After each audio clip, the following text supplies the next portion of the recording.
여러분, 안녕하세요. 오늘은 노후에 정말 중요한 이야기를 해드리려고 합니다. 바로 집 이야기예요. 아파트에서 살 것인가, 빌라에서 살 것인가, 아니면 원룸에서 살 것인가. 이 선택이 여러분의 노후를 완전히 바꿔놓을 수 있습니다. 제가 아는 박 씨라는 분이 계세요. 올해 70세이신데 평생 아파트에서 사셨어요. 서울 강남에 있는 30평 아파트였습니다. 그런데 작년에 이분이 원룸으로 이사를 하셨어요. 왜 그러셨을까요? 이유를 들어보니 충격적이었습니다. 관리비가 한 달에 40만 원씩 나왔대요. 여름에 에어컨 틀면 50만 원 넘게 나가고 겨울에 난방비 포함하면 60만 원까지 나갔답니다.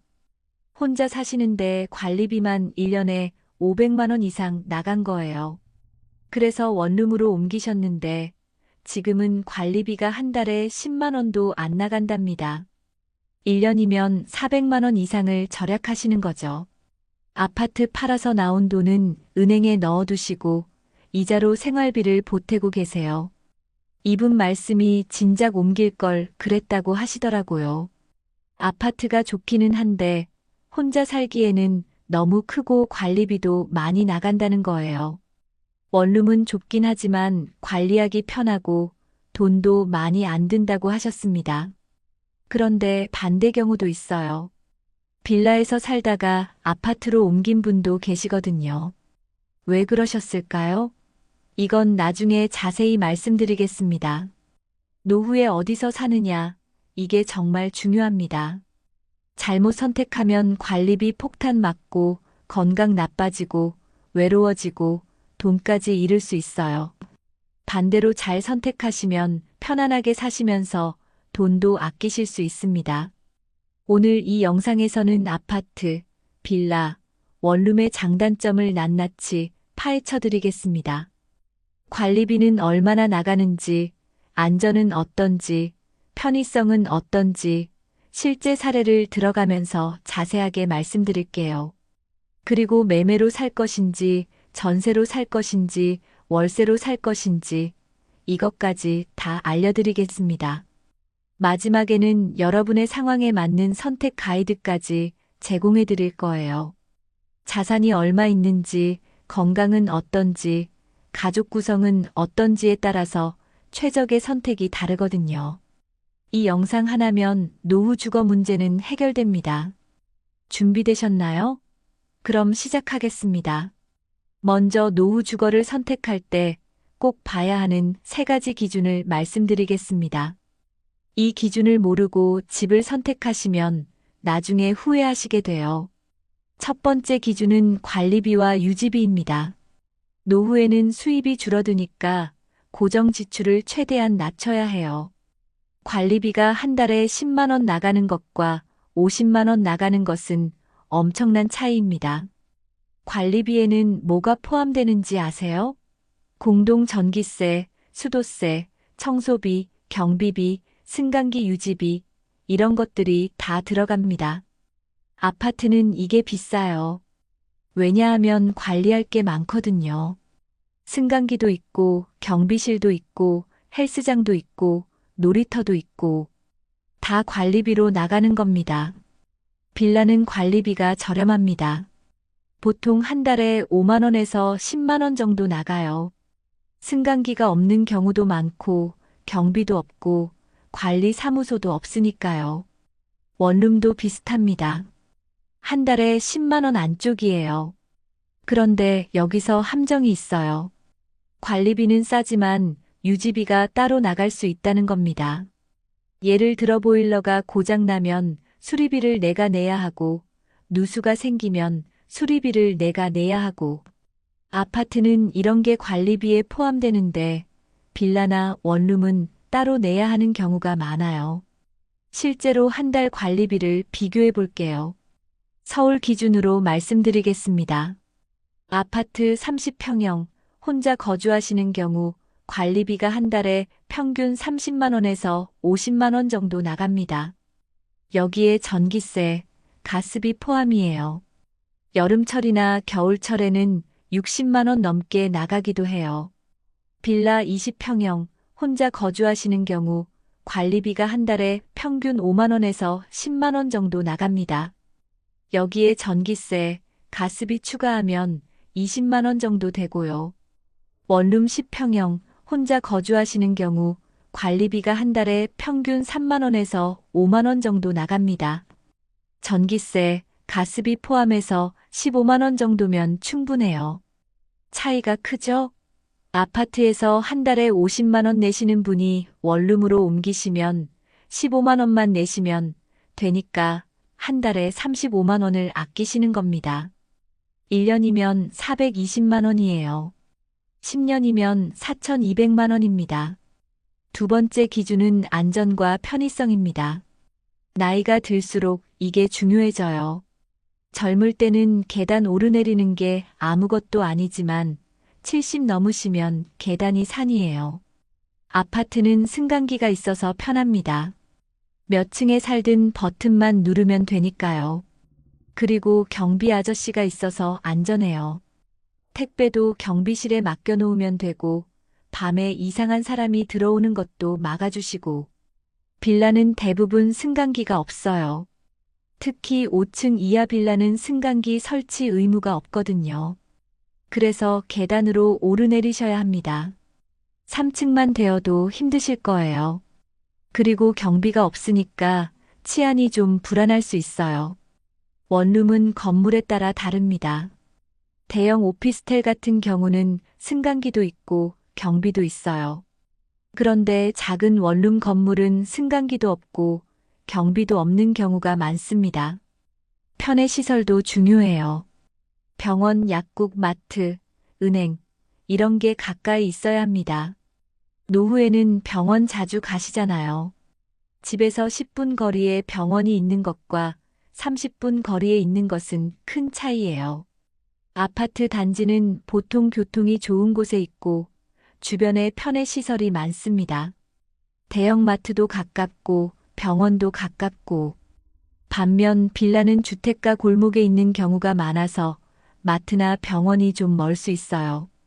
세 번째 기준은 자산 가치와 유동성입니다. 집도 자산이잖아요. 나중에 팔아야 할 수도 있고 담보로 대출받아야 할 수도 있어요. 그럴 때 얼마나 쉽게 처분할 수 있느냐, 이게 중요합니다. 아파트는 유동성이 제일 좋습니다. 팔려고 내놓으면 보통 3개월 안에 팔려요. 수요가 많으니까요. 그리고 담보대출도 잘 나옵니다. 은행에서 아파트를 제일 좋아하거든요. 빌라는 유동성이 떨어집니다. 팔려고 내놓으면 6개월, 1년 걸리는 경우도 많아요. 특히 오래된 빌라는 아무도 안 사려고 해요. 담보대출도 아파트보다 적게 나옵니다. 원룸도 비슷해요. 투자용 원룸은 그나마 잘 팔리는데 오래된 원룸은 팔기 어렵습니다. 대출도 잘 안 나오고요. 자산 가치 측면에서 보면 아파트가 제일 안정적입니다. 집값이 떨어지더라도 아파트가 제일 덜 떨어져요.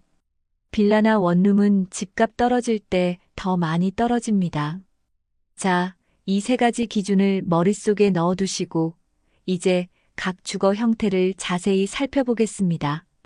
먼저 아파트부터 시작할게요. 아파트가 노후 주거로 정말 좋을까요? 많은 분들이 아파트가 제일 좋다고 생각하시는데 장단점이 명확히 있습니다. 먼저 아파트의 장점부터 말씀드리겠습니다. 첫째, 관리가 편합니다. 공동부부는 관리 사무소에서 다 해주거든요. 복도 청소, 쓰레기 처리, 화단 관리, 이런 거 신경 안 쓰셔도 돼요.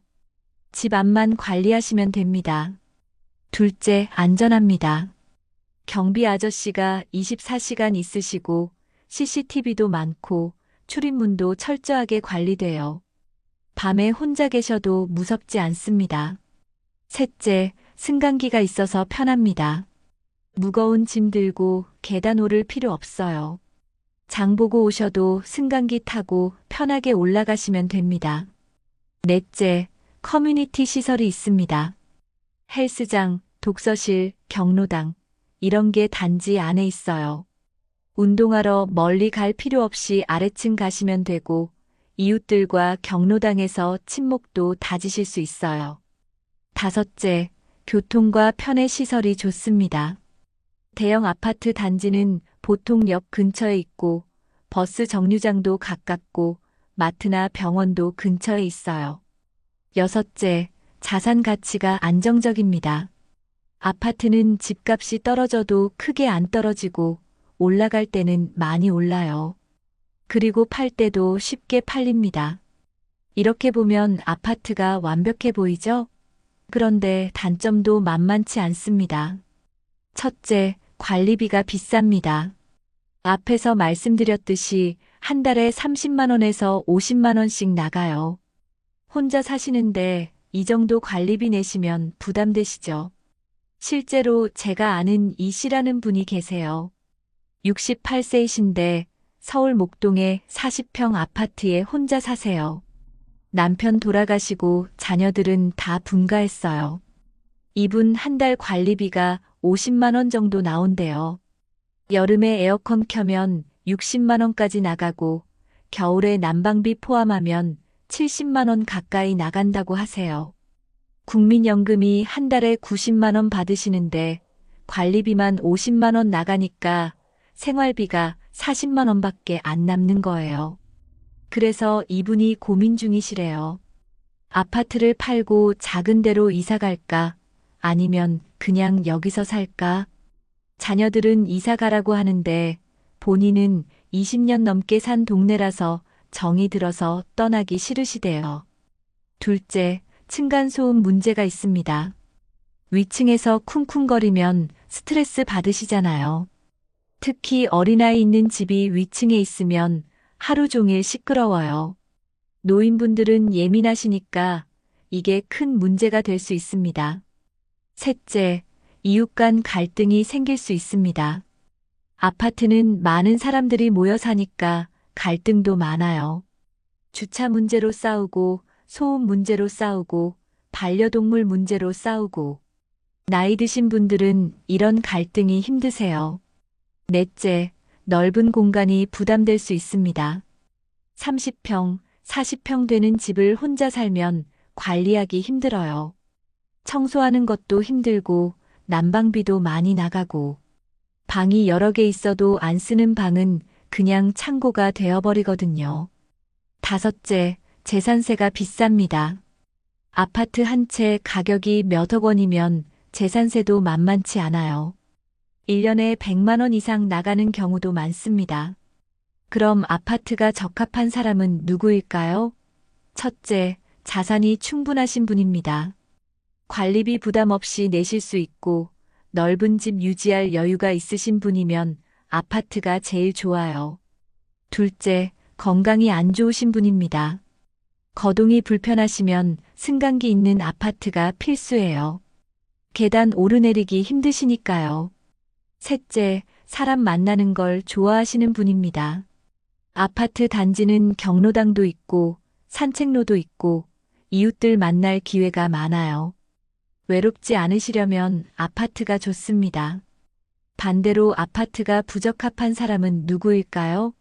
첫째, 고정 수입이 적으신 분입니다. 국민연금이 100만 원도 안 되시는데 관리비 50만 원 내시면 생활이 어려워요. 둘째, 조용히 살고 싶으신 분입니다. 층간소음이나 이웃 간 갈등이 싫으시면 아파트보다는 빌라나 단독주택이 나아요. 셋째, 좁은 공간에서 간편하게 사시고 싶은 분입니다. 넓은 집 관리하기 싫으시면 아파트는 부담스러울 수 있어요. 이제 빌라에 대해 말씀드리겠습니다. 빌라는 조용하고 관리비도 싸서 좋다고 생각하시는 분들이 많은데 노후 주거로는 위험한 면이 있습니다. 먼저 빌라의 장점을 말씀드릴게요. 첫째, 관리비가 저렴합니다. 한 달에 5만 원에서 10만 원 정도면 충분해요. 아파트보다 3분의 1 수준입니다. 둘째, 조용합니다. 한 동에 몇 가구 안 살기 때문에 층간소음이나 이웃소음이 아파트보다 훨씬 적어요. 조용히 사실 수 있습니다. 셋째, 프라이버시가 좋습니다. 사람이 많지 않으니까 아는 사람 마주칠 일도 적고 내 생활을 간섭받지 않아요. 넷째, 집값이 저렴합니다. 같은 평수라도 빌라가 아파트보다 싸거든요. 적은 돈으로 넓은 집에 사실 수 있어요. 다섯째, 반려동물 키우기 좋습니다. 아파트는 반려동물 제한이 있는 경우도 많고 이웃 눈치도 보이는데 빌라는 그런 거 없어요. 이렇게 보면 빌라도 괜찮아 보이죠? 그런데 노후에는 치명적인 단점들이 있습니다. 첫째, 승강기가 없는 경우가 많습니다. 5층 이하 건물은 승강기 설치 의무가 없어서 대부분 계단으로 다니셔야 해요. 2층이나 3층만 되어도 나이 드시면 힘드세요. 제가 아는 김 씨라는 분이 계세요. 72세이신데 빌라 3층에 사세요. 처음 이사 오실 때는 괜찮으셨는데 나이 들면서 계단 오르내리기가 너무 힘들어지셨대요. 장 보고 오시면 무거운 짐 들고 3층까지 올라가야 하는데 중간에 쉬었다 가셔야 한대요. 무릎도 아프시고 숨도 차고. 그래서 요즘은 장도 자주 못 보러 가신대요. 한번 갈 때 많이 사서 들고 오시는데 그게 너무 힘드시다고 하세요. 둘째, 치안이 불안합니다. 경비가 없으니까 누가 들어와도 모르거든요. 빈집털이도 빌라가 훨씬 많이 당해요. 혼자 사시는 노인분들은 특히 조심하셔야 합니다. 실제로 작년에 제 동네 빌라에서 도둑이 들어온 사건이 있었어요. 70대 할머니 혼자 사시는 집이었는데 낮에 외출하신 사이에 도둑이 들어와서 돈을 훔쳐갔대요. 빌라는 출입문이 따로 없어서 누구나 들어올 수 있거든요. 셋째, 유지비가 따로 나갑니다. 관리비는 싸지만 고장나면 수리비를 본인이 부담하셔야 해요. 보일러 고장나면 수십만 원 나가고 누수나면 또 수십만 원 나가고 아파트는 관리사무소에서 해주는데 빌라는 다 본인 돈이에요. 넷째, 전세 사기 위험이 있습니다. 요즘 깡통 빌라 문제 많이 들어보셨죠? 집주인이 여러 세대에 전세를 놓고 잠적해버리는 경우가 있어요. 그러면 전세금 못 받을 수도 있습니다. 실제로 이런 피해를 당하신 분이 있어요. 김 씨라는 분인데 빌라에 전세로 들어가셨어요. 전세금이 2억 원이었는데 2년 후에 계약이 끝나고 집주인한테 전세금 돌려달라고 했더니 집주인이 돈이 없다는 거예요. 알고 보니까 그 빌라에 은행 대출이 3억 원이나 있었고 다른 세입자들도 전세금을 못 받고 있었대요. 결국 경매로 넘어갔는데 낙찰가가 4억 원밖에 안 나왔어요. 은행 대출 3억 원 빼고 나면 1억 원인데 전세 세입자가 5가구니까 한 가구당 2천만 원씩밖에 못 받는 거예요. 김 씨는 2억 원을 넣었는데 2천만 원만 받은 겁니다. 1억 8천만 원을 날린 거죠. 평생 모은 돈이 한순간에 사라진 겁니다. 지금도 소송 중이시지만 돌려받기 힘들 것 같대요. 다섯째, 재건축이나 재개발이 힘듭니다. 빌라는 소유주가 여러 명이니까 의견 통일이 안 돼요. 재건축하고 싶어도 못하는 경우가 많아서 점점 낡아지기만 합니다. 여섯째, 자산 가치 하락이 빠릅니다. 오래된 빌라는 아무도 안 사려고 해요. 팔려고 내놓으면 1년 넘게 안 팔리는 경우도 많습니다. 그럼 빌라를 선택하시려면 어떻게 해야 할까요? 꼭 체크하셔야 할 것들이 있습니다. 첫째, 2층이나 1층으로 사세요. 3층 이상은 계단 때문에 힘드세요. 특히 1층은 계단 걱정이 없어서 노후에 제일 좋습니다. 다만 1층은 방범에 더 신경 쓰셔야 해요. 둘째, 등기부등본을 꼭 떼보세요. 은행 대출이 얼마나 있는지, 전세 세입자가 얼마나 있는지 확인하셔야 합니다. 전세금보다 대출이 많으면 위험한 겁니다. 셋째, 건물 상태를 꼼꼼히 확인하세요. 균열은 없는지, 누수는 없는지, 보일러는 정상인지 다 확인하셔야 해요. 나중에 수리비로 돈 많이 나갈 수 있거든요. 넷째, 주변 환경을 확인하세요. 병원, 약국, 마트가 가까운지, 버스 정류장이 가까운지 보세요. 나이 들면 먼 거리 다니기 힘드시니까요. 다섯째, 이웃을 파악하세요. 어떤 사람들이 사는지 미리 알아보시는 게 좋아요. 부동산에 물어보시거나 직접 방문해서 이웃들 만나보세요. 빌라가 적합한 사람은 누구일까요? 첫째, 관리비를 최대한 아끼고 싶으신 분입니다. 고정 수입이 적으셔서 매달 나가는 돈을 줄여야 하시면 빌라가 좋아요. 둘째, 건강하신 분입니다. 계단 오르내리기가 힘들지 않으시고 거동이 자유로우시면 빌라도 괜찮아요. 셋째, 조용히 살고 싶으신 분입니다. 사람들과 부대끼기 싫으시고 혼자만의 시간을 즐기시는 분은 빌라가 맞아요. 반대로 빌라가 부적합한 사람은 누구일까요? 첫째, 거동이 불편하신 분입니다. 무릎이 안 좋으시거나 허리가 안 좋으시면 계단이 큰 장벽이에요. 둘째, 혼자 사시는 분입니다. 특히 여성 노인분들은 빌라에 혼자 사시면 안전상 위험할 수 있어요. 셋째, 전세로 들어가시려는 분입니다. 요즘 깡통 빌라 문제가 심각하니까 전세는 웬만하면 피하시는 게 좋아요. 이제 원룸과 오피스텔에 대해 말씀드리겠습니다. 요즘 노후의 원룸으로 이사 가시는 분들이 늘고 있어요. 왜 그럴까요? 먼저 원룸의 장점을 말씀드릴게요. 첫째, 관리가 정말 편합니다. 집이 작으니까 청소하기도 쉽고 난방비도 적게 나가고 혼자 사시기에 딱 적당한 크기예요. 둘째, 관리비가 저렴합니다. 한 달에 5만 원에서 10만 원 정도면 충분해요.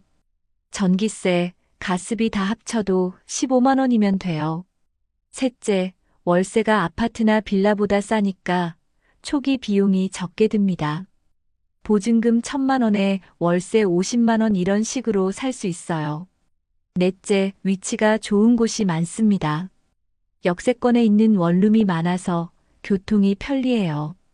병원이나 마트도 가까이 있고요. 다섯째, 이사가 쉽습니다.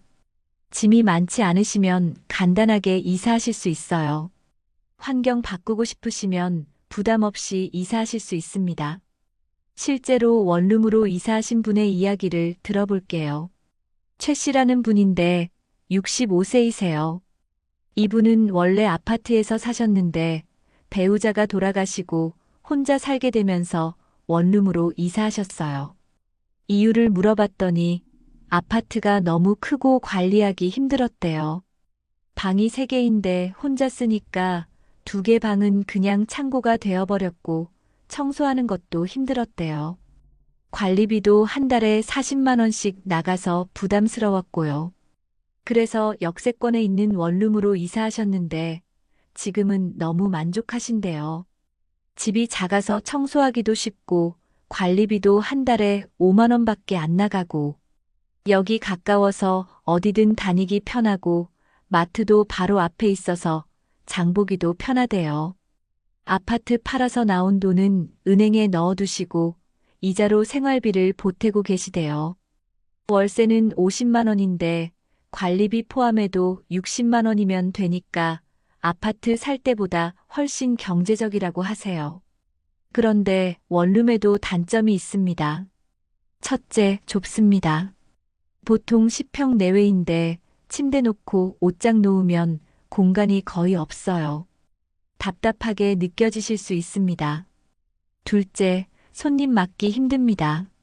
자녀들이 놀러 오면 앉을 공간도 부족하고 자고 갈 공간은 아예 없어요. 가족이 자주 찾아오시면 불편하실 수 있습니다. 셋째, 수납 공간이 부족합니다. 옷이나 짐이 많으시면 다 넣을 공간이 없어요. 이사 가실 때 짐을 많이 버리셔야 합니다. 넷째, 방음이 안 되는 경우가 많습니다. 특히 오래된 원룸은 벽이 얇아서 옆집 소리가 다 들려요. 예민하신 분들은 힘드실 수 있어요. 다섯째, 치안이 걱정될 수 있습니다. 작은 원룸 건물은 경비도 없고 CCTV도 없어서 안전이 불안할 수 있어요. 그럼 오피스텔은 어떨까요? 오피스텔은 원룸보다 조금 나은 편입니다. 첫째, 크기가 원룸보다 큽니다. 보통 15평에서 20평 정도 되니까 생활하기 좀 더 여유로워요. 둘째, 시설이 좋습니다. 승강기도 있고 경비도 있고 CCTV도 있어서 안전해요. 일부 오피스텔은 헬스장이나 라운지 같은 부대 시설도 있습니다. 셋째, 관리가 체계적입니다. 관리 사무소가 있어서 문제가 생기면 바로 해결해줘요. 보일러 고장 나거나 누수 생기면 관리실에 연락하시면 됩니다. 다만 오피스텔의 단점은 관리비가 원룸보다 비쌉니다. 한 달에 15만 원에서 20만 원 정도 나가요. 그래도 아파트보다는 싸지만요. 원룸이나 오피스텔이 적합한 사람은 누구일까요? 첫째, 혼자 사시는 분입니다. 넓은 집이 필요 없으시고 간편하게 사시고 싶으신 분은 원룸이 제일 좋아요. 둘째, 고정 지출을 최소화하고 싶으신 분입니다. 관리비를 최대한 줄이시고 남는 돈으로 여행도 다니시고 취미 생활도 하시고 싶으시면 원룸이 답입니다. 셋째, 도심에서 살고 싶으신 분입니다. 역세권이나 번화가 근처에 살고 싶으신데 아파트는 비싸시면 원룸이나 오피스텔이 좋은 선택이에요. 넷째, 미니멀한 삶을 사시고 싶은 분입니다. 짐을 많이 가지지 않으시고 꼭 필요한 것만 가지고 사시려면 원룸이 적합해요. 반대로 원룸이 부적합한 사람은 누구일까요? 첫째, 짐이 많으신 분입니다. 평생 모은 물건들을 다 버릴 수 없으시면 원룸은 힘들어요. 둘째, 가족이 자주 오시는 분입니다. 자녀들이나 손주들이 자주 놀러 오시면 좁아서 불편하세요. 셋째, 넓은 공간이 필요하신 분입니다. 취미 생활을 집에서 하시거나 운동을 집에서 하시려면 공간이 필요하잖아요. 이제 매매, 전세, 월세 중 뭐가 좋은지 말씀드리겠습니다. 이것도 정말 중요한 선택이에요.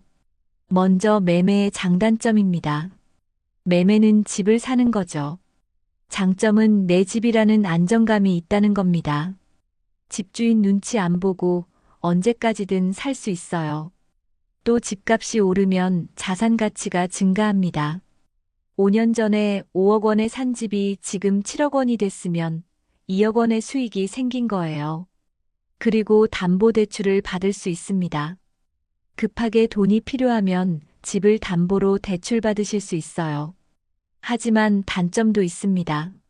첫째, 초기 비용이 많이 듭니다.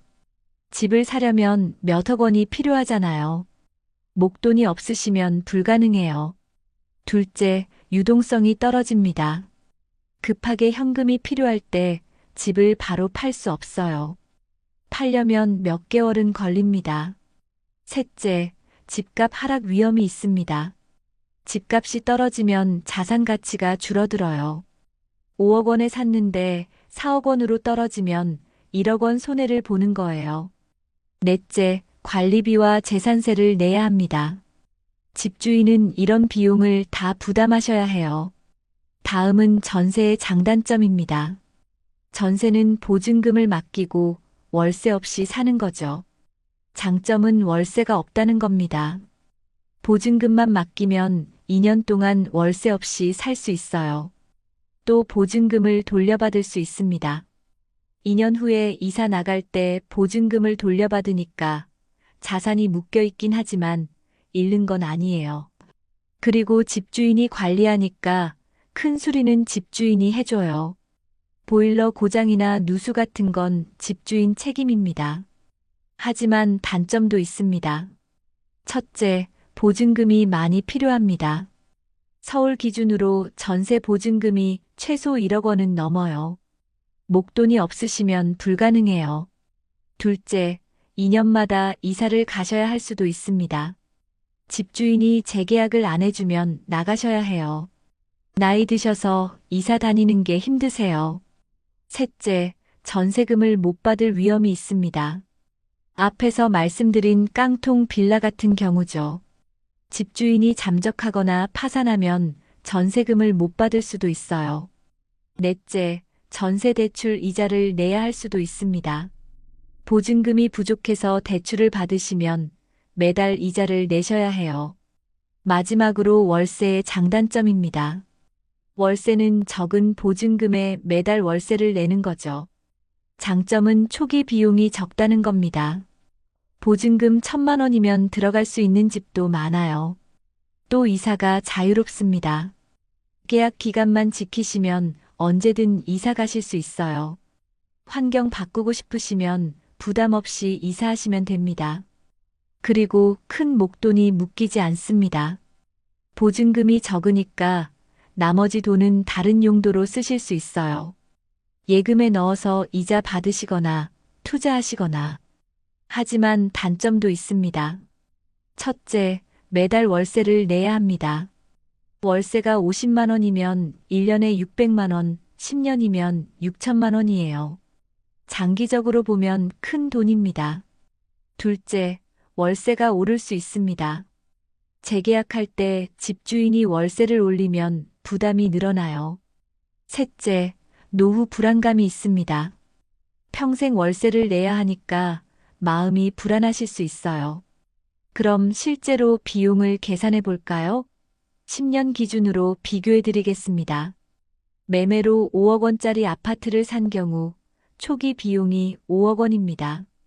10년 동안 관리비가 한 달에 40만 원씩 나가면 총 4,800만 원이에요. 재산세가 1년에 100만 원이면 10년에 1,000만 원이고요. 합치면 5억 6,800만 원입니다. 10년 후에 집을 팔면 5억 원 정도는 돌려받으실 테니 실제로 쓴 돈은 6,800만 원 정도 되는 거예요. 전세로 보증금 3억 원을 맡긴 경우 초기 비용이 3억 원입니다. 10년 동안 관리비가 한 달에 30만 원씩 나가면 총 3,600만 원이에요. 10년 후에 보증금 3억 원은 돌려받으시니까 실제로 쓴 돈은 3,600만 원입니다. 하지만 여기서 기회비용을 생각해야 해요. 3억 원을 은행에 넣어두면 1년에 3% 이자가 붙으니까 900만 원이에요. 10년이면 9천만 원입니다. 이걸 포기한 거니까 실제 비용은 3,600만 원 더하기 9천만 원, 총 1억 2,600만 원입니다. 월세로 보증금 5천만 원에 월세 50만 원을 내는 경우 초기 비용이 5천만 원입니다. 10년 동안 월세가 50만 원씩이면 총 6천만 원이에요. 관리비가 한 달에 10만 원씩이면 10년에 1,200만 원이고요. 합치면 5천만 원 더하기 6천만 원 더하기 1,200만 원, 총 1억 2,200만 원입니다.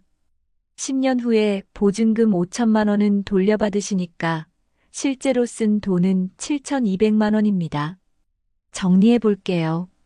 10년 동안 실제로 쓴 돈은 매매가 6,800만 원, 전세가 1억 2,600만 원, 월세가 7,200만 원입니다. 의외죠? 전세가 제일 비싸요. 왜 그럴까요? 전세는 큰 돈을 묶어두는 기회비용이 크기 때문입니다. 그 돈을 다른 데 투자하면 수익을 낼 수 있는데 그걸 포기하는 거니까요. 그럼 뭐가 제일 좋을까요? 상황에 따라 다릅니다. 자산이 충분하시면 매매가 제일 좋습니다. 내 집이 있다는 안정감도 있고 장기적으로 비용도 제일 적게 들어요. 자산이 중간 정도이시면 월세가 나을 수 있습니다. 보증금을 적게 맡기고 남는 돈을 예금이나 투자로 굴리시면 월세를 상쇄할 수 있어요. 자산이 적으시면 월세밖에 선택지가 없습니다. 보증금 1,000만 원에서 2천만 원 정도로 들어갈 수 있는 월세를 알아보세요. 연령대별로도 추천이 다릅니다. 50대에는 매매가 좋습니다. 아직 젊으시니까 집을 사셔도 10년, 20년은 사실 수 있어요. 60대에는 전세나 월세를 고려해 보세요. 집을 사시면 나중에 팔기도 힘들고 자산이 묶여 있어서 유동성이 떨어져요. 70대 이상은 월세가 좋습니다. 보증금을 최소화하시고 자산을 유동적으로 관리하시는 게 나아요. 이제 마지막으로 내게 맞는 선택을 어떻게 할 것인지 실전 가이드를 드리겠습니다. 첫째, 자산 규모별 추천입니다. 자산이 5억 원 이상이시면 아파트 매매를 추천합니다. 30평 정도 아파트를 사시고 평생 사세요. 자산이 2억 원에서 5억 원이시면 빌라나 오피스텔 매매를 추천합니다. 또는 작은 아파트 전세도 괜찮아요. 자산이 5천만 원에서 2억 원이시면 오피스텔이나 원룸 전세를 추천합니다. 또는 월세로 살면서 남는 돈을 굴리세요. 자산이 5천만 원 미만이시면 원룸 월세가 현실적입니다. 보증금 1천만 원에서 2천만 원, 월세 50만 원 정도로 사세요. 둘째, 건강 상태별 추천입니다. 건강하시면 빌라나 원룸도 괜찮아요. 계단 오르내리기가 힘들지 않으시면 승강기 없는 집도 살만해요. 무릎이나 허리가 안 좋으시면 반드시 승강기 있는 곳으로 가세요. 아파트나 오피스텔 또는 빌라 1층이 좋습니다. 거동이 많이 불편하시면 아파트 저층이 제일 좋아요. 비상시에 빨리 대피할 수 있고 관리도 편하니까요. 셋째, 가족 구성별 추천입니다. 부부가 함께 사시면 최소 20평은 되어야 해요. 원룸은 좁으니까 빌라나 작은 아파트가 좋습니다. 혼자 사시면 10평에서 15평 정도면 충분해요. 원룸이나 오피스텔이 적당합니다. 자녀들이 자주 놀러 오시면 방이 2개는 있어야 해요. 손님방이 필요하니까 아파트나 빌라가 좋습니다. 넷째, 지역 선택입니다. 서울에 사실 건가요? 아니면 지방으로 내려가실 건가요? 서울은 집값이 비싸지만 병원이나 편의시설이 좋아요. 지방은 집값이 싸지만 의료 인프라가 부족할 수 있어요. 서울에 남으시려면 외곽 지역을 알아보세요. 강북이나 노원, 도봉 이런 데는 집값이 상대적으로 싸요. 지하철역만 가까우면 생활하기 편합니다. 지방으로 가시려면 중소도시를 추천합니다. 대전, 광주, 대구 이런 곳은 집값도 싸고 생활 인프라도 괜찮아요. 시골 같은 데는 병원이 멀어서 불편하실 수 있어요. 다섯째, 체크리스트를 만들어 보세요. 집을 알아보실 때 이것들을 꼭 확인하세요. 승강기가 있는가? 없으면 몇 층인가? 가까운 병원이 있는가? 도보 10분 내에? 마트나 시장이 가까운가? 도보 10분 내에? 대중교통이 편리한가? 버스 정류장이나 지하철역이 가까운가? 치안은 안전한가? CCTV가 있는가? 경비가 있는가? 관리비는 얼마인가? 감당 가능한가? 건물 상태는 어떤가? 낡지 않았는가? 수리할 곳은 없는가? 이웃은 어떤가? 조용한가? 문제 있는 이웃은 없는가? 이 체크리스트를 프린트해서 가지고 다니시면서 집 볼 때마다 체크하세요. 모든 항목에 체크가 되는 집을 찾으시면 됩니다. 여섯째, 의사결정 나무를 만들어 보세요. 질문에 답하면서 자연스럽게 내게 맞는 선택을 찾는 거예요. 첫 번째 질문, 자산이 5억 원 이상인가요? 그렇다면 매매를 고려하세요. 아니라면 다음 질문으로 가세요. 두 번째 질문, 혼자 사시나요? 그렇다면 원룸이나 오피스텔을 고려하세요. 아니라면 다음 질문으로 가세요. 세 번째 질문, 건강이 안 좋으신가요? 그렇다면 승강기 있는 아파트를 고려하세요. 아니라면 다음 질문으로 가세요. 네 번째 질문, 관리비를 최소화하고 싶으신가요? 그렇다면 빌라나 원룸을 고려하세요. 아니라면 아파트를 고려하세요. 이런 식으로 질문에 답하다 보면 자연스럽게 내게 맞는 선택이 나옵니다. 자, 여러분. 오늘 정말 많은 내용을 말씀드렸습니다. 아파트, 빌라, 원룸의 장단점, 매매, 전세, 월세의 비교, 그리고 선택 가이드까지. 머리가 복잡하시죠? 핵심만 다시 한번 정리해 드리겠습니다. 첫째, 자산이 충분하고 건강이 안 좋으시면 아파트 매매가 제일 좋습니다. 승강기 있고 관리 잘 되는 아파트에서 편하게 사세요. 둘째, 자산이 중간이고 건강하시면 빌라나 오피스텔도 괜찮습니다. 관리비를 아끼면서 조용히 사실 수 있어요. 셋째, 혼자 사시고 간편하게 살고 싶으시면 원룸이나 오피스텔이 좋습니다. 관리도 편하고 비용도 저렴해요. 넷째, 매매는 장기적으로 비용이 제일 적게 들지만 초기 자금이 많이 필요하고, 월세는 초기 자금은 적게 들지만 장기적으로 비용이 많이 나갑니다. 전세는 중간인데 기회비용을 고려하면 의외로 비쌀 수 있어요. 다섯째, 선택하기 전에 반드시 체크리스트를 확인하세요. 승강기, 병원, 마트, 교통, 치안, 관리비, 건물 상태, 이웃, 이 모든 걸 확인하시고 결정하세요. 노후 주거 선택은 정말 중요합니다. 잘못 선택하시면 돈도 많이 들고 불편하게 사시게 돼요. 오늘 말씀드린 내용 참고하셔서 여러분께 맞는 최선의 선택을 하시길 바랍니다. 다음 영상에서는 주택연금에 대해 자세히 말씀드리겠습니다. 집 한 채로 매달 연금 받는 방법, 얼마나 받을 수 있는지, 장단점은 무엇인지 완전히 파헤쳐 드릴게요. 많은 관심 부탁드립니다. 오늘도 영상 봐주셔서 감사합니다.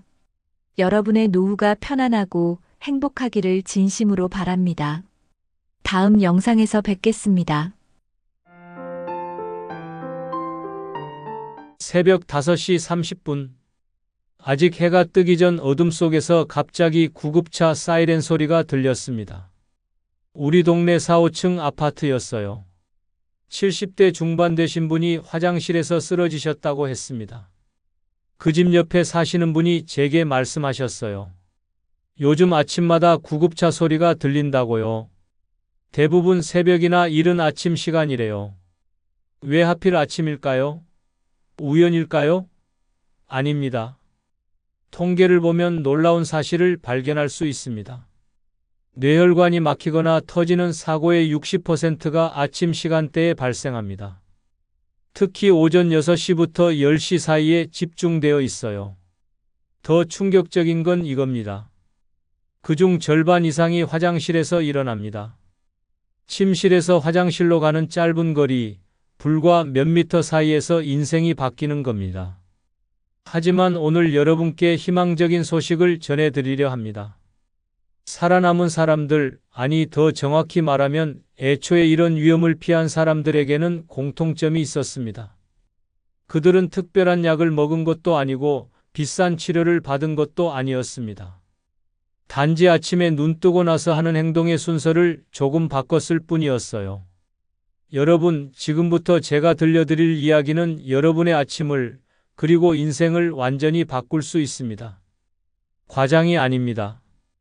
실제로 많은 분들이 이 방법으로 건강을 되찾으셨어요.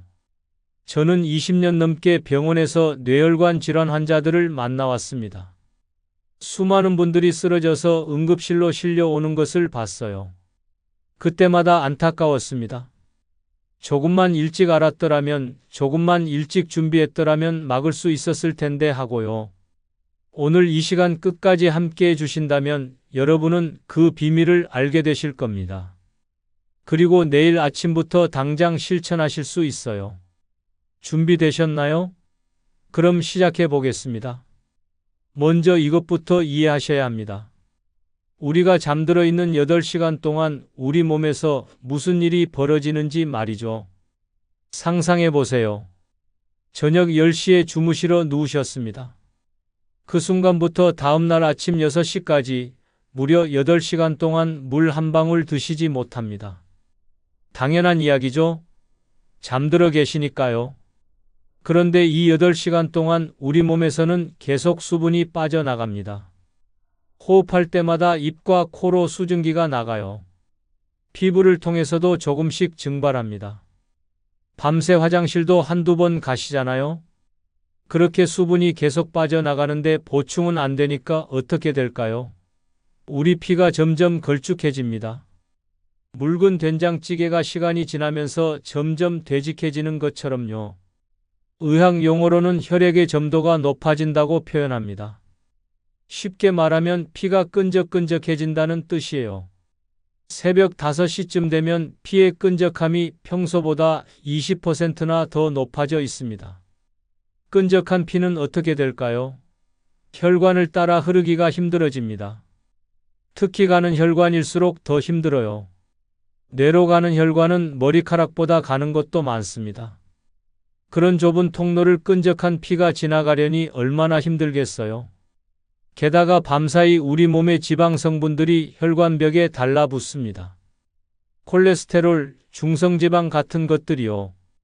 마치 오래된 수도관 안쪽에 녹과때가 끼는 것처럼 말이죠. 이게 매일 밤 조금씩 쌓입니다. 한 번에 많이 쌓이는 게 아니에요. 아주 조금씩 눈에 보이지 않을 만큼 천천히 쌓여요. 그래서 모르고 지나가는 겁니다. 첫날 밤에는 머리카락 굵기만큼 쌓입니다. 둘째 날 밤에도 그만큼 더 쌓이고요. 일주일, 한 달, 1년. 이렇게 시간이 흐르면 혈관이 점점 좁아집니다. 처음에는 아주 가는 실핏줄 하나가 막힙니다. 너무 작아서 증상이 전혀 없어요. 본인도 모릅니다. 그냥 평범한 하루를 보내죠. 하지만 그 순간 이미 시작된 겁니다. 다음 주에는 또 다른 가는 혈관이 막힙니다. 그 다음 주에도 그 다음 달에도 이렇게 막힌 혈관이 하나, 둘, 10개, 100개. 점점 늘어갑니다. 의학적으로 이것을 무증상 뇌경색이라고 부릅니다. 증상은 없지만 이미 작은 뇌경색들이 일어난 거예요. 60세 이상 어르신들 5분 중 4분이 이런 무증상 뇌경색을 가지고 계십니다. MRI를 찍어보면 뇌에 작고 하얀 점들이 보입니다. 그게 다 막힌 혈관의 흔적이에요. 뇌 조직이 죽은 자리들입니다. 너무 작아서 기능에는 큰 영향이 없지만 이게 쌓이면 문제가 됩니다. 그런데 진짜 위험은 아침에 시작됩니다. 밤새 끈적해진 피, 좁아진 혈관. 이 상태로 아침을 맞이합니다. 그리고 대부분의 분들이 이렇게 하십니다. 알람 소리가 들리자마자 벌떡 일어나세요. 그 순간 무슨 일이 벌어질까요? 혈압이 급격하게 올라갑니다. 누워있다가 갑자기 일어서면 중력 때문에 피가 아래로 쏠려요. 뇌로 가는 피가 줄어들죠. 우리 몸은 이걸 막으려고 심장을 세게 뛰게 만듭니다. 그래서 혈압이 확 올라가는 겁니다. 평소보다 30에서 40 정도 더 올라가요. 120이던 혈압이 160으로 뛰는 거죠. 높아진 혈압, 끈적한 피, 좁아진 혈관. 이 세 가지가 동시에 만나면 어떻게 될까요? 혈관이 버틸 수가 없습니다. 막히거나 터지는 거예요. 좁은 골목길을 생각해 보세요. 평소에도 차가 지나가기 빠듯한 골목인데 거기에 차들이 꽉 막혀 있어요. 이 상황에서 큰 트럭이 빠른 속도로 들어온다면 어딘가 부딪히거나 막힐 수밖에 없겠죠. 우리 혈관도 똑같습니다. 밤새 좁아진 혈관에 아침에 갑자기 혈압이 높아지면서 피가 세게 흐르면 어딘가 막히거나 터집니다. 실제로 새벽 6시부터 10시 사이 이 4시간이 가장 위험합니다. 하루 중 뇌혈관 사고의 40%가 이 시간대에 몰려 있어요. 여러분 주변에도 계실 겁니다. 아침에 화장실 가시다가 쓰러지신 분, 세수하시다가 한쪽 팔에 힘이 빠지신 분, 아침 식사 준비하시다가 갑자기 말이 어눌해지신 분. 왜 하필 아침일까요? 이제 이해가 되시죠? 밤새 준비된 위험 요소들이 아침에 한꺼번에 터지는 겁니다. 그런데 말입니다. 여기 놀라운 사실이 있습니다. 이 모든 걸 막을 수 있는 아주 간단한 방법이 있어요. 돈도 안 들고 시간도 얼마 안 걸리고 누구나 할 수 있는 방법입니다. 실제로 있었던 이야기를 하나 들려드리겠습니다. 72세 박영수 씨. 이분은 평생 건강하게 사셨어요. 큰 병 한 번 없으셨고 매일 새벽에 일어나 등산도 하셨습니다. 건강 자신감이 대단하셨죠. 그런데 어느 겨울 아침이었습니다. 평소처럼 새벽 5시 반에 알람이 울렸어요. 박 씨는 이불을 확 걷어차고 벌떡 일어나셨습니다. 40년 넘게 해오던 습관이었거든요. 화장실로 가시려고 한 발짝 내딛는 순간 왼쪽 다리가 휘청했습니다. 힘이 빠지는 느낌이었어요. 침대 모서리를 붙잡고 겨우 중심을 잡으셨습니다. 이상하다 싶으셨지만 대수롭지 않게 여기셨어요. 나이 들면 다 그런 거 아니냐고요. 계속 화장실로 가셨습니다. 변기에 앉아서 힘을 주시는데 갑자기 머리가 핑 돌았습니다. 눈앞이 캄캄해지면서 온몸에 식은 땀이 흘렀어요. 뭔가 잘못됐다는 걸 그제야 느끼셨습니다. 화장실 문을 두드리며 도와달라고 하셨는데 목소리가 제대로 나오지 않았습니다. 말을 하려는데 혀가 꼬이는 것 같았어요. 다행히 부인께서 이상한 소리를 듣고 달려오셨습니다. 화장실 문을 열어보니 박 씨가 변기에 기대어 축 늘어져 계셨어요. 바로 구급차를 불렀습니다. 응급실에 도착했을 때 혈압이 200 가까이 올라가 있었습니다. 급히 뇌 CT를 찍었더니 중간 크기의 혈관이 막혀 있었어요. 다행히 빨리 와서 혈전용해제를 쓸 수 있었습니다. 골든타임 안에 치료를 받아서 큰 후유증은 없었습니다. 하지만 왼쪽 손에 약간 힘이 빠지고 말씀도 조금 어눌해지셨어요. 예전처럼 또박또박 말씀하시기 어려워지셨습니다. 박 씨는 입원해 계시는 동안 계속 생각하셨답니다. 내가 뭘 잘못했을까? 평생 건강하게 살았는데 왜 나한테 이런 일이? 퇴원하시고 재활치료를 받으시면서 의사 선생님께 여쭤보셨어요. 어떻게 하면 다시는 이런 일이 안 생길까요? 선생님은 아침 습관을 바꾸라고 하셨습니다. 눈 뜨자마자 벌떡 일어나지 말고 물을 먼저 마시고 천천히 몸을 깨우고 단계적으로 일어서라고요. 박 씨는 반신반의하셨습니다. 그렇게 간단한 걸로 될까? 하지만 다시는 그런 무서운 경험을 하고 싶지 않아서 따라해 보기로 하셨어요. 매일 저녁 자기 전에 침대 옆 탁자에 물병을 준비해 두셨습니다. 알람도 5분 일찍 맞추셨어요. 아침에 눈이 떠지면 일어나지 말고 먼저 물을 마시라고 스스로에게 다짐하셨습니다. 첫 주는 정말 힘드셨답니다. 40년 넘게 해온 습관을 바꾸는 게 쉽지 않으셨어요. 알람이 울리면 자동으로 몸이 벌떡 일어나려고 했습니다. 그때마다 의식적으로 참으셨어요. 아니야, 물부터 마셔야 해. 부인께서도 도와주셨습니다. 매일 아침 깨우시면서 물 먼저 마시라고 일깨워 주셨어요. 가족의 응원이 큰 힘이 됐습니다. 2주일째부터는 조금 익숙해지셨습니다. 눈을 뜨면 자연스럽게 손이 물병으로 갔어요. 일어나지 않고 누운 채로 천천히 물을 드셨습니다. 200ml 정도 종이컵으로 한 컵 분량이었어요. 물을 다 드시고 나서 5분 정도 기다리셨습니다. 그 사이에 간단한 스트레칭을 하셨어요. 누운 채로 팔다리를 쭉 펴고 목을 천천히 좌우로 돌리고 발목을 돌리셨습니다. 그리고 나서 천천히 옆으로 누우셨어요.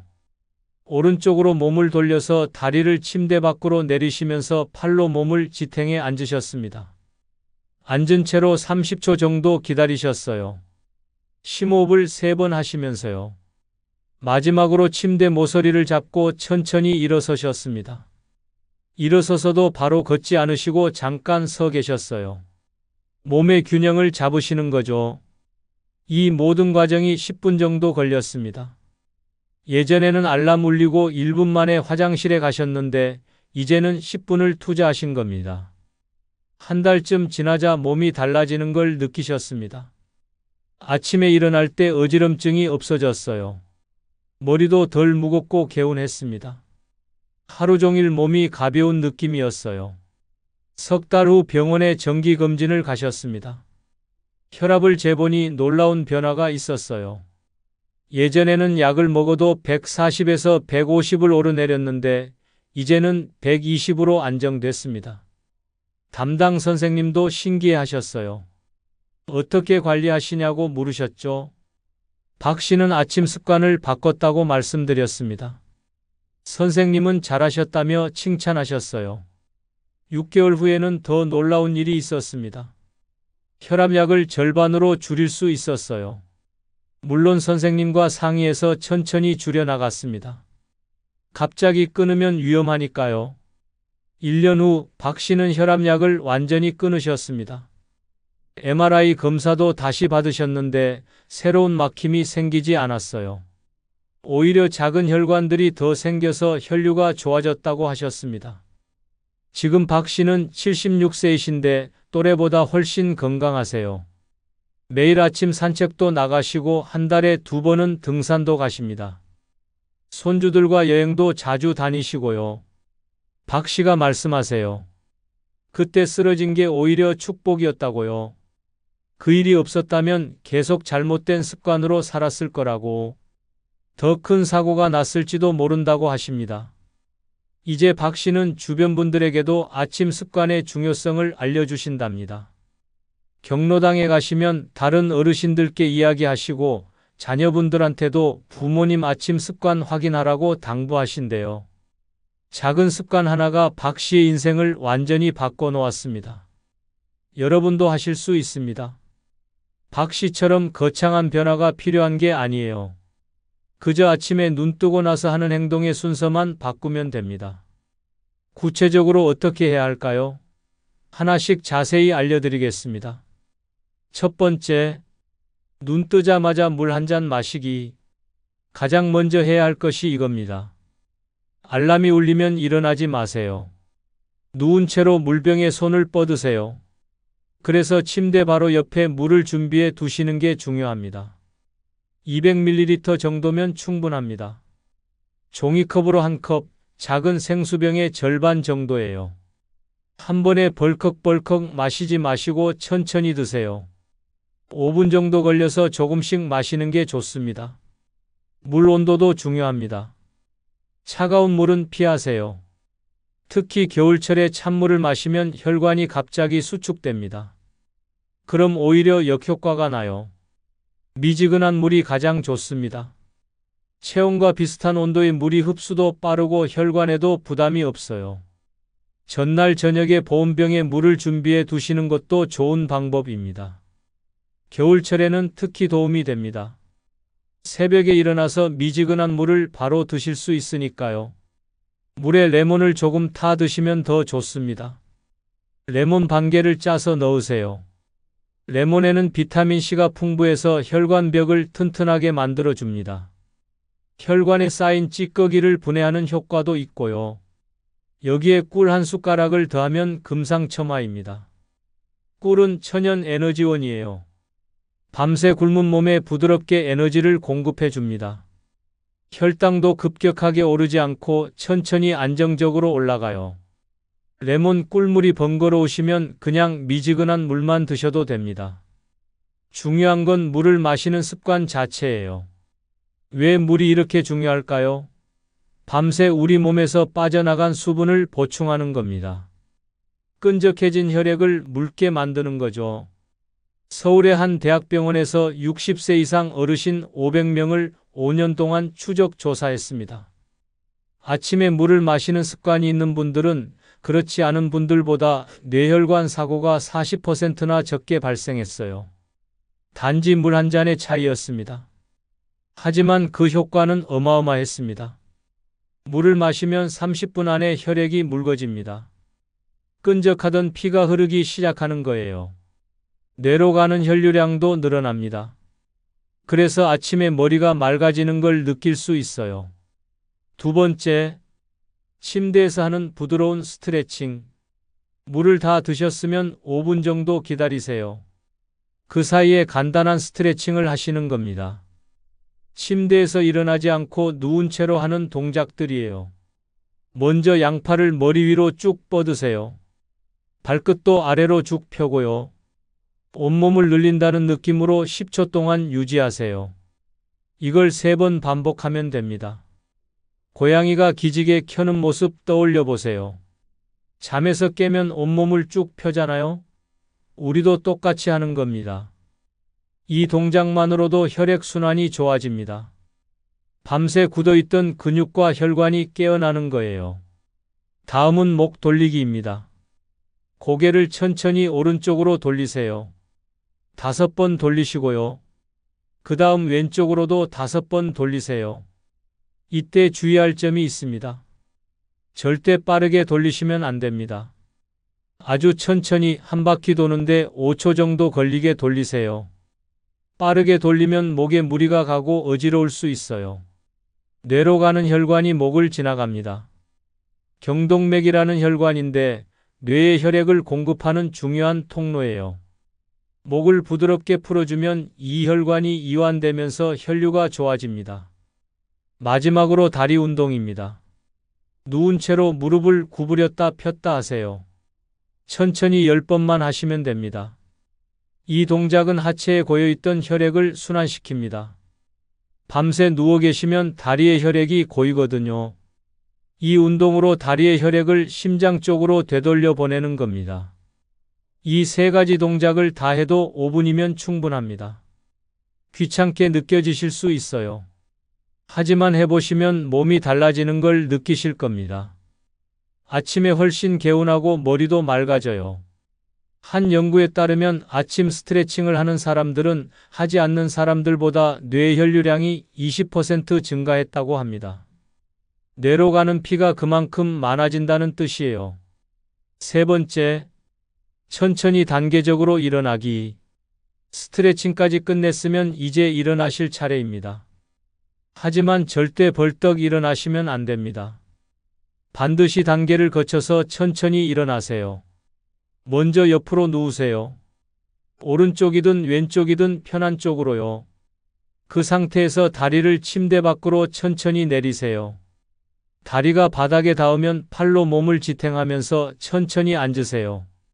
복근에 힘을 주면서 상체를 일으키는 게 아니라 팔로 밀어 올리듯이 일어나는 겁니다. 그래야 허리에도 무리가 안 갑니다. 앉은 자세에서 30초 정도 기다리세요. 너무 짧다고요? 아닙니다. 이 30초가 정말 중요합니다. 이 시간 동안 혈압이 안정되거든요. 앉아 계시는 동안 심호흡을 3번 하세요. 깊게 숨을 들이마시고 천천히 내쉬세요. 코로 숨을 들이마시고 입으로 내쉬는 게 좋습니다. 이 과정에서 심장 박동이 안정되고 혈압도 안정됩니다. 마지막으로 침대 모서리나 옆에 가구를 잡고 천천히 일어서세요. 일어서서도 바로 걷지 마시고 10초 정도 그 자리에 서 계세요. 몸의 균형을 잡는 시간입니다. 왜 이렇게 복잡하게 일어나야 할까요? 갑자기 일어서면 혈압이 급격하게 변하기 때문입니다. 누워 있다가 일어서면 중력 때문에 피가 다리 쪽으로 쏠려요. 뇌로 가는 피가 잠깐 줄어들면서 어지럽고 눈앞이 캄캄해질 수 있습니다. 의학 용어로 기립성 저혈압이라고 하는데 특히 나이 드신 분들에게 많이 나타납니다. 이 때문에 아침에 낙상하시는 경우가 정말 많아요. 천천히 단계적으로 일어나면 혈압 변화가 완만해집니다. 뇌로 가는 혈액도 안정적으로 유지되고요. 실제로 이 방법으로 아침 낙상이 크게 줄었다는 보고가 많습니다. 74세 이영희 할머니 경우를 말씀드릴게요. 이 할머니는 매일 아침 일어날 때마다 어지러워서 벽을 붙잡고 서셨답니다. 한 번은 화장실 가시다가 넘어지셔서 허리를 다치셨어요. 허리뼈에 금이 가서 3달 동안 보조기를 차고 계셔야 했습니다. 그때부터 아침이 무서우셨대요. 일어나는 게 두려워서 아침에 눈을 뜨고도 한참을 누워 계셨답니다. 하지만 화장실은 가야 하잖아요. 그게 너무 스트레스였어요. 할머니 아드님이 병원에 모시고 와서 상담하셨습니다. 저는 천천히 일어나는 방법을 자세히 알려드렸어요. 옆으로 눕고 다리 내리고 앉아서 기다리고 천천히 서기. 이 4단계를요. 처음에 할머니는 번거롭다고 하셨습니다. 그냥 벌떡 일어나는 게 훨씬 빠르고 편하다고요. 하지만 아드님이 매일 아침 전화해서 확인하셨어요. 한 달을 실천하시니 어지럼증이 사라졌습니다. 이제는 아침이 전혀 무섭지 않으시대요. 혼자서도 안전하게 일어나실 수 있고 화장실도 마음 편하게 가실 수 있게 됐습니다. 가족들도 안심하시고요. 작은 습관 변화가 할머니의 삶의 질을 완전히 바꿔 놓았습니다. 네 번째, 화장실 가기 전 준비 시간 갖기. 일어나셨다고 해서 바로 화장실로 가시면 안 됩니다. 잠깐 기다리세요. 방 안을 천천히 걸어보세요. 침대에서 창문까지, 창문에서 문까지. 이렇게 5분 정도요. 왜 이게 중요할까요? 화장실에서 변을 보실 때 힘을 주시잖아요.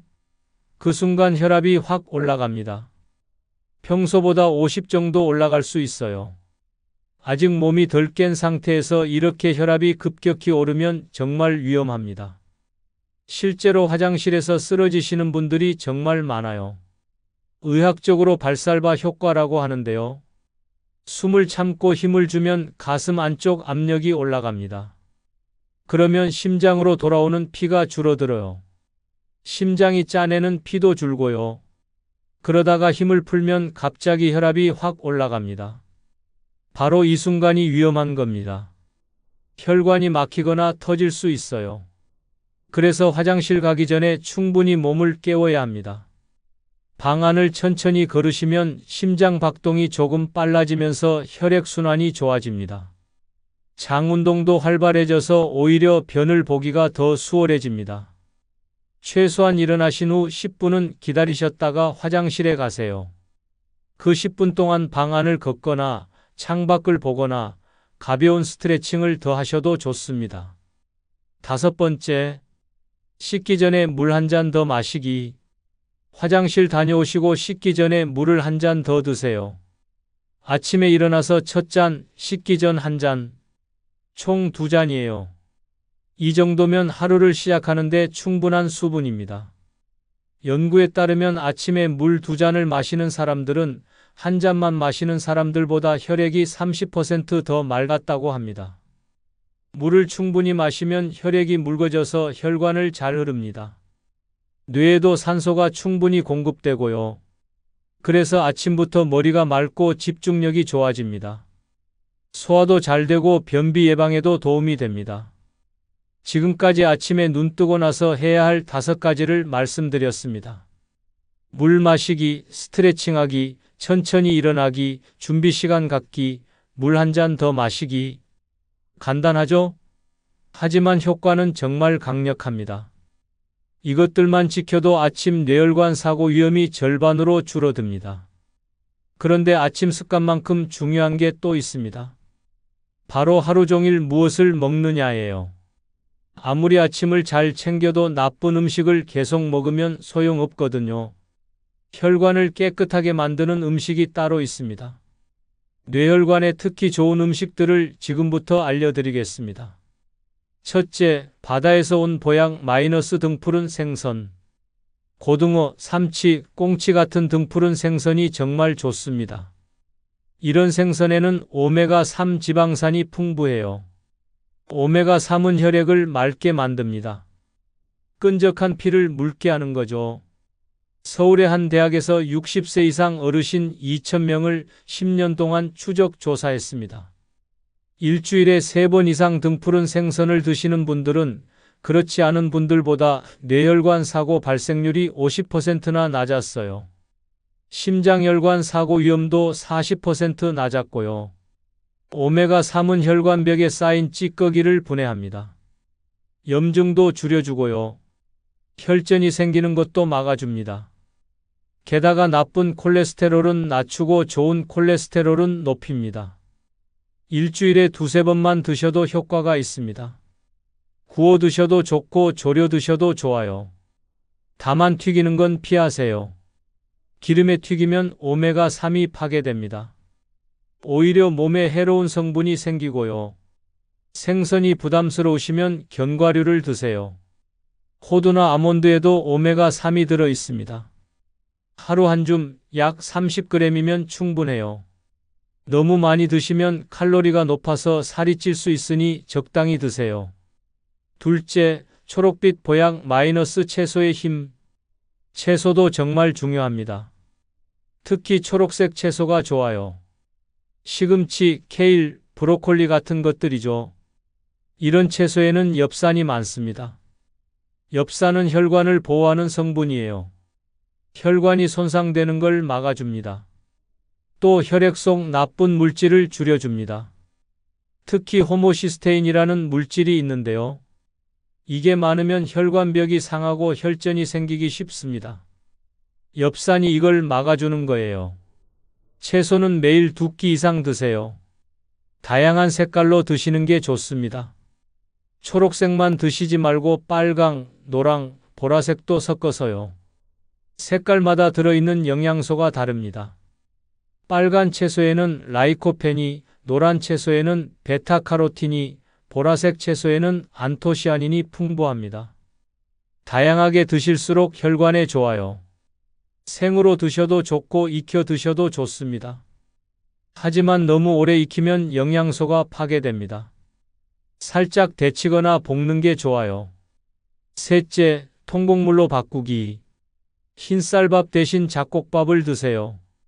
현미, 귀리, 보리 같은 통곡물이 좋습니다. 통곡물에는 식이섬유가 풍부합니다. 식이섬유는 나쁜 콜레스테롤을 줄여줘요. 어떻게 줄일까요? 식이섬유가 장에서 콜레스테롤을 붙잡아서 몸 밖으로 내보냅니다. 그래서 혈액 속 콜레스테롤이 줄어드는 겁니다. 혈당도 천천히 올라가게 합니다. 급격한 혈당 변화가 혈관을 손상시키거든요. 통곡물을 드시면 혈당이 천천히 안정적으로 올라갑니다. 당뇨가 있으신 분들에게 특히 좋아요. 하루 3끼 중 2끼는 잡곡밥으로 드세요. 처음에는 흰쌀이 그리우실 수 있어요. 그럴 땐 반반 섞어서 드세요. 흰쌀 반, 잡곡 반. 익숙해지면 점점 잡곡 비율을 늘리고요.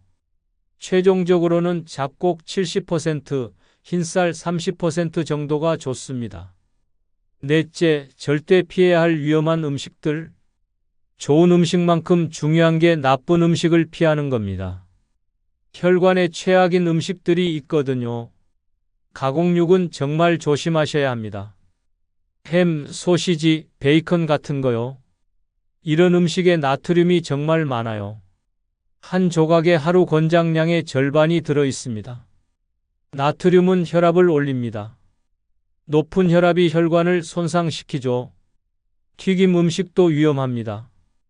치킨, 탕수육, 튀김 같은 것들이요. 기름에 튀기면 트랜스 지방이 생깁니다. 트랜스 지방은 혈관의 적이에요. 나쁜 콜레스테롤을 늘리고 좋은 콜레스테롤을 줄입니다. 혈관 벽에 찌꺼기가 쌓이게 만드는 거죠. 단 음식도 조심하세요. 케이크, 사탕, 탄산음료 같은 거요. 설탕이 많이 들어간 음식은 혈당을 급격히 올립니다.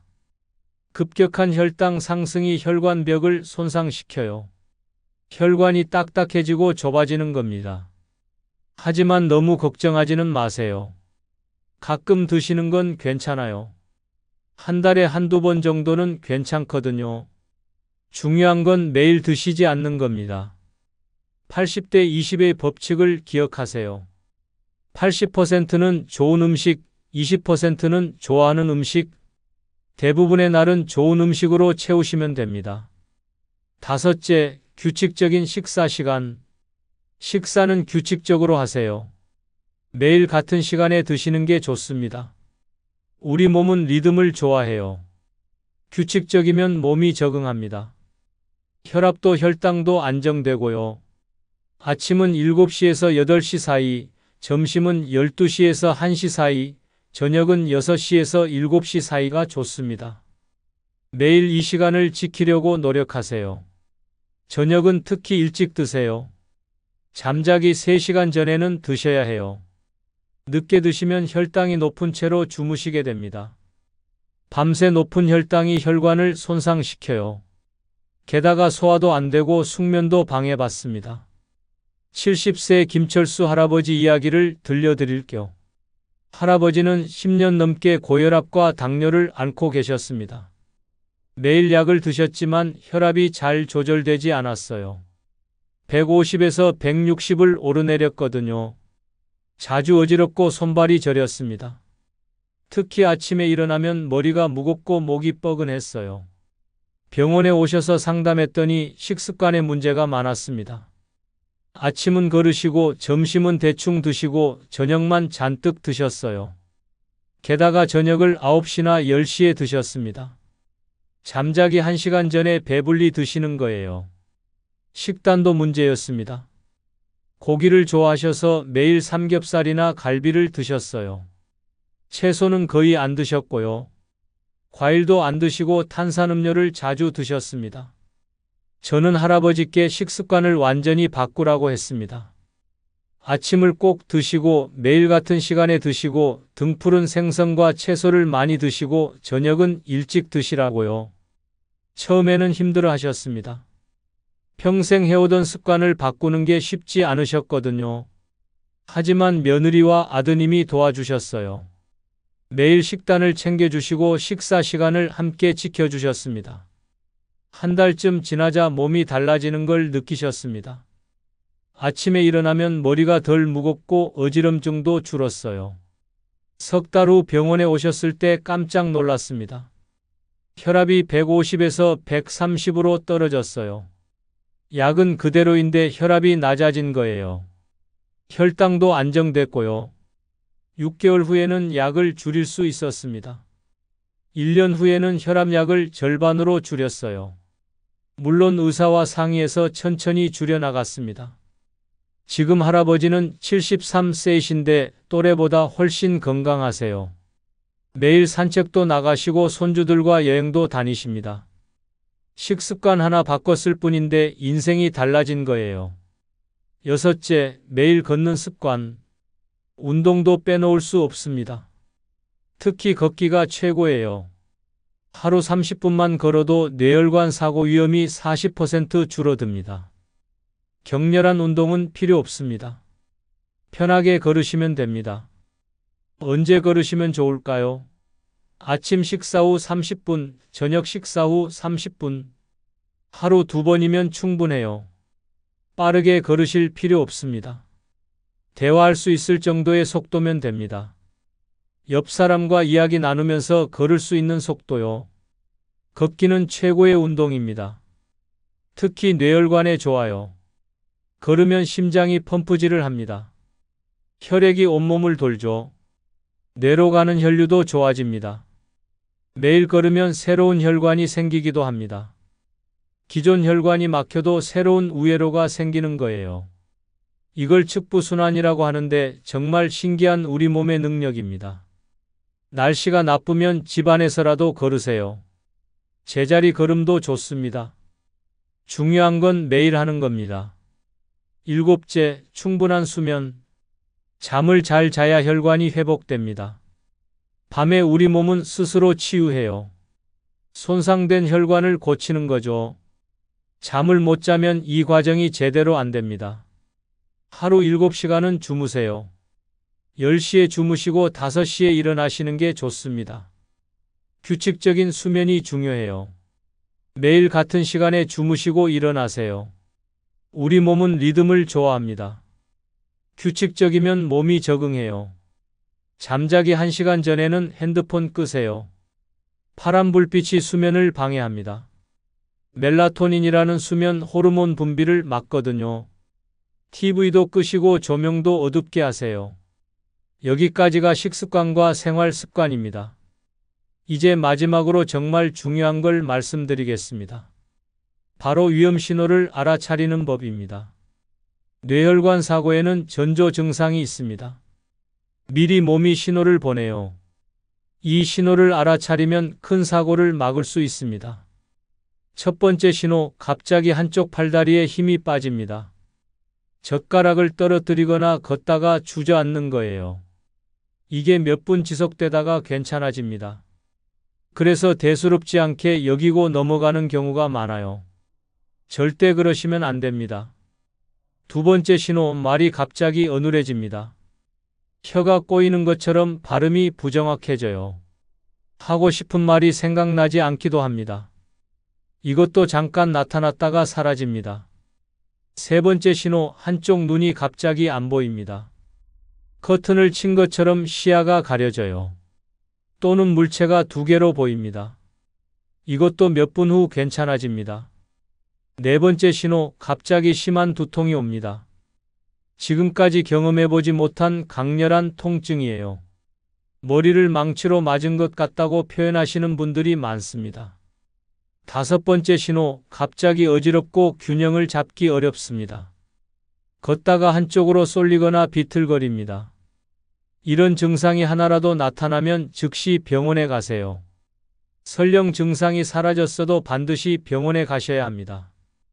이건 뇌혈관이 보내는 마지막 경고입니다. 뇌혈관 사고는 시간이 생명입니다.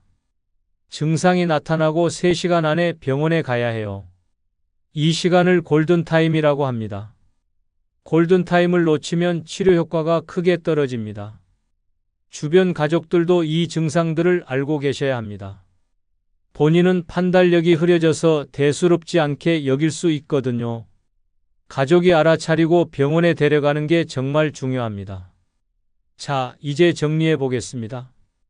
오늘 여러분께 많은 이야기를 들려드렸습니다. 핵심만 다시 한번 말씀드릴게요. 첫째, 아침에 눈 뜨면 가장 먼저 물 한 잔 마시세요. 이것만으로도 위험이 크게 줄어듭니다. 둘째, 천천히 단계적으로 일어나세요. 절대 벌떡 일어나시면 안 됩니다. 셋째, 좋은 음식을 드시고 나쁜 음식을 피하세요. 등푸른 생선, 채소, 통곡물을 드시고 가공육, 튀김, 단 음식은 줄이세요. 이 세 가지만 지켜도 여러분의 혈관은 훨씬 건강해질 겁니다. 많은 분들이 뇌혈관 사고를 피할 수 없는 병이라고 생각하십니다. 나이 들면 당연히 오는 거라고요. 혈압약, 당뇨약 먹으면서 그냥 조심하며 사는 수밖에 없다고 생각하시죠? 이게 잘못된 생각입니다. 뇌혈관 사고는 막을 수 있는 병입니다. 아침 습관만 바꿔도 위험을 절반으로 줄일 수 있어요. 좋은 음식을 먹고 나쁜 음식을 피하면 혈관이 스스로 회복됩니다. 규칙적인 생활과 적당한 운동으로 평생 건강하게 사실 수 있습니다.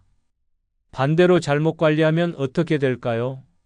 매일 아침 벌떡 일어나고 물도 안 마시고 가공육과 튀김을 자주 먹고 운동도 안 하면 혈관이 점점 막혀갑니다.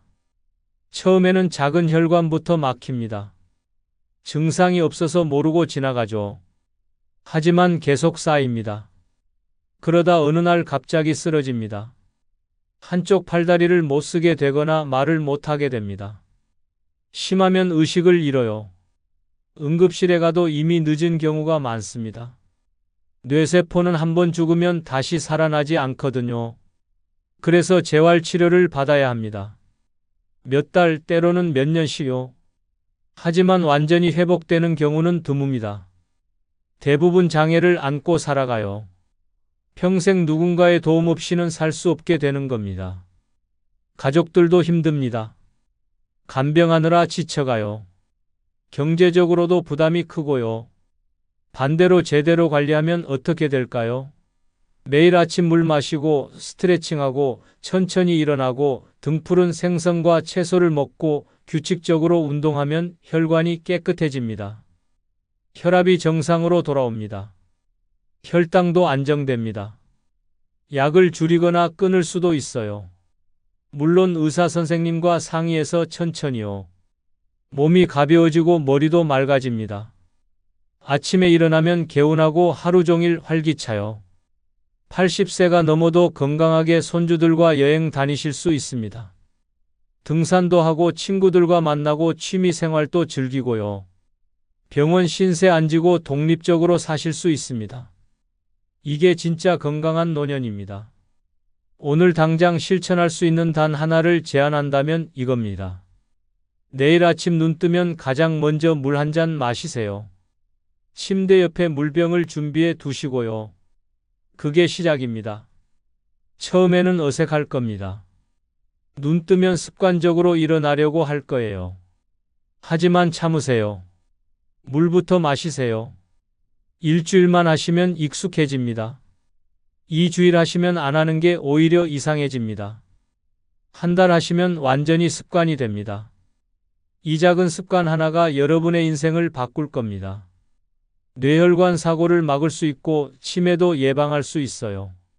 혈압도 낮아지고 혈당도 안정됩니다. 약을 줄일 수 있고 건강하게 오래 사실 수 있습니다. 여러분 모두 건강하게 오래 사시길 바랍니다. 사랑하는 가족들과 행복한 시간 많이 보내세요. 그러려면 건강해야 합니다.